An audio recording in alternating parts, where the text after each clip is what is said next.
What's up for February? Jupiter's moons.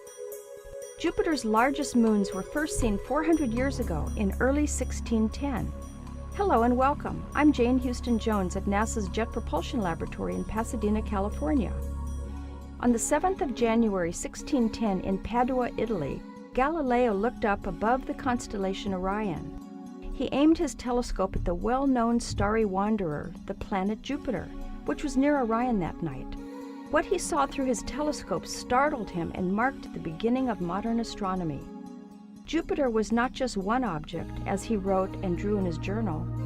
There are 3 stars in the heavens moving about Jupiter, as Venus and Mercury around the Sun, he wrote. Galileo's January 7th observation showed 3 stars. The one star to the west was Ganymede, and to the east there were 2 objects. One was the moon Callisto, and the other was a tight pairing of Io and Europa. Io and Europa appeared so close together they looked like one object in Galileo's modest telescopic view. On January 8th, he saw a different lineup altogether. There were 3 stars on one side of the planet. Io was the moon closest to the planet, followed by Europa and Ganymede. 2 cloudy nights and 2 additional observations later, on January 13th, Galileo identified a 4th object orbiting Jupiter. The arrangement this night turned out to be Europa on the east and Ganymede, Io, and Callisto on the west. On January 15th, all 4 stars were seen on one side of the planet. Everyone who aims a modest telescope or even binoculars at Jupiter will see the same view that Galileo did. The views of tiny moons orbiting the king of the planets will surprise and delight all who look up.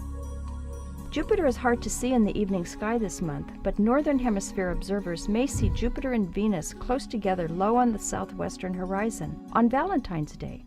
Then it will be a few months' wait until Jupiter becomes visible in the morning sky.